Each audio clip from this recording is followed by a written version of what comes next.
Hey guys, Jeffery here with your daily Bible upload. I hope everyone is having a blessed day.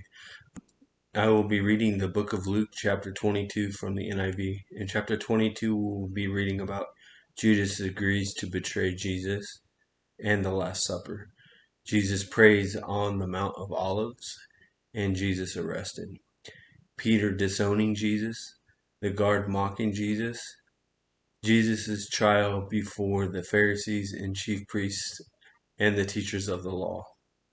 I hope you all will be joining us for chapter 23 tomorrow. If you are finding value from this, please like and subscribe and let me know what you think of my video in the comments below. Now the festival of the unleavened bread called the Passover was approaching, and the chief priests and the teachers of the law were looking for some way to get rid of Jesus, for they were afraid of the people. Then Satan entered Judas, called Iscariot, one of the 12. And Judas went to the chief priests and the officers of the temple guard and discussed with them how he might betray Jesus. They were delighted and agreed to give him money. He consented and watched for an opportunity to hand Jesus over to them when no crowd was present. Then came the day of the unleavened bread, on which the Passover lamb had to be sacrificed. Jesus sent Peter and John, saying, "Go and make preparations for us to eat the Passover." "Where do you want us to prepare for it?" they asked.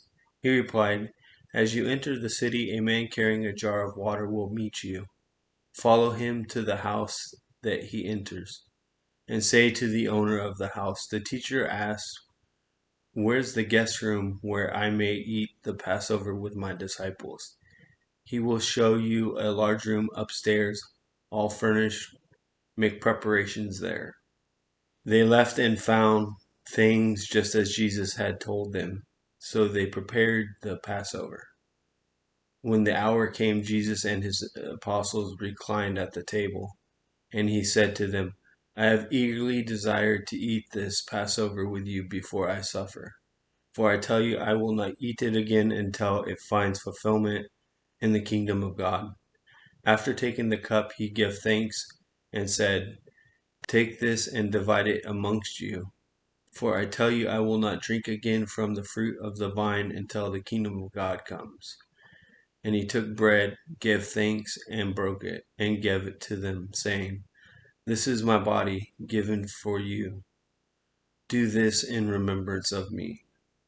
In the same way, after the supper, he took the cup, saying, "This cup is the new covenant in my blood, which is poured out for you.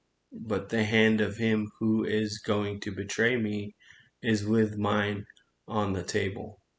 The Son of Man will go as it has been decreed. But woe to the man who betrays me."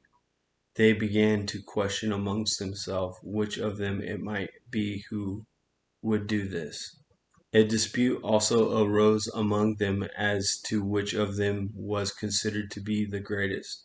Jesus said to them, "The King of the Gentiles lord it over them, and those who exercise authority over them call themselves benefactors.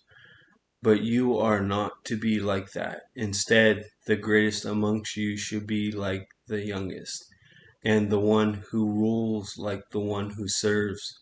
For who is greater, the one who is at the table or the one who serves? Is it not the one who is at the table? But I am among you as one who serves. You are those who have stood by me in my trials, and I confer on you a kingdom, just as my Father conferred one on me, so that you may eat and drink at my table in my kingdom and sit on my throne, judging the 12 tribes of Israel.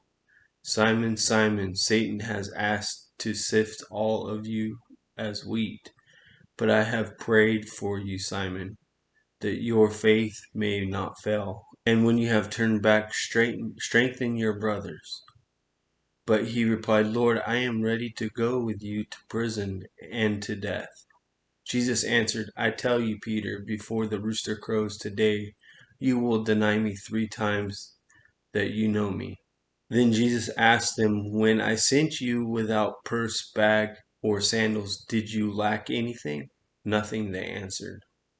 He said to them, "But now if you have a purse, take it, and also a bag, and if you don't have a sword, sell your cloak and buy one.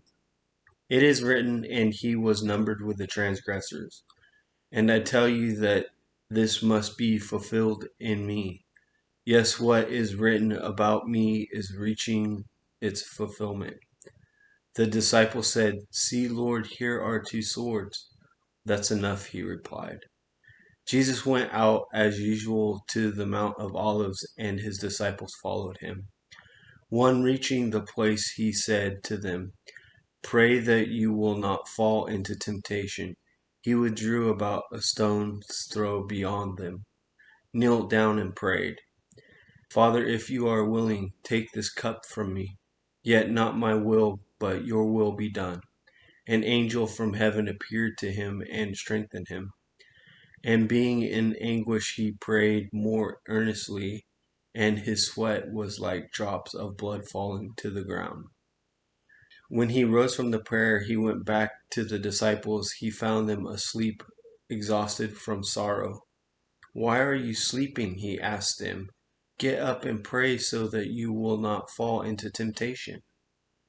While he was still sleeping, a crowd came up, and the man who was called Judas, one of the 12, was leading them. He approached Jesus to kiss him, but Jesus asked him, "Judas, are you betraying the Son of Man with a kiss?"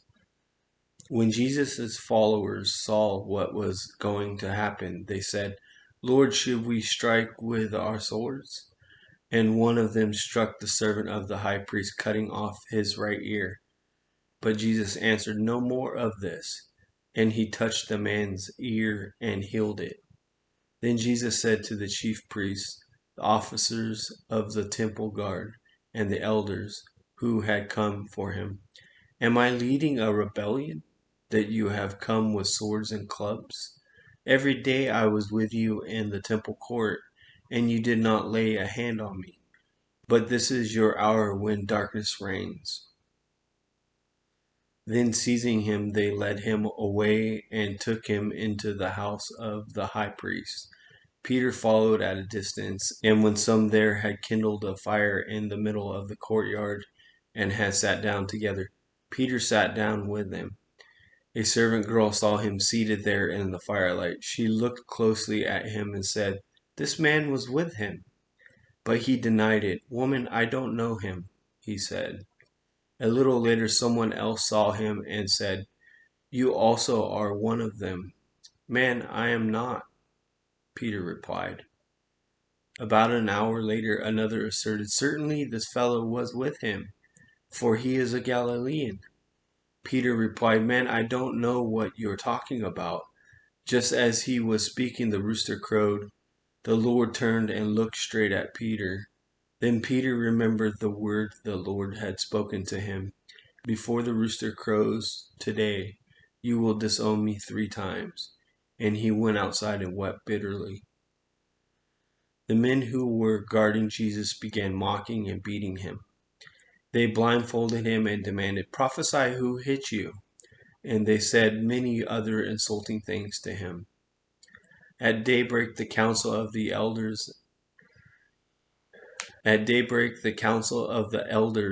of the people, both the chief priests and the teachers of the law, met together, and Jesus was led before them. "If you are the Messiah," they said, "tell us." Jesus answered, "If I tell you, you will not believe me, and if I ask you, you would not answer. But from now on the Son of Man will be seated at the right hand of the mighty God." They all asked, "Are you the Son of God?" He replied, "You say that I am." Then they said, "Why do we need any more testimony? We have heard it from his own lips." Thank you all for joining us today. I hope you all have a great day, and I look forward to seeing you again tomorrow.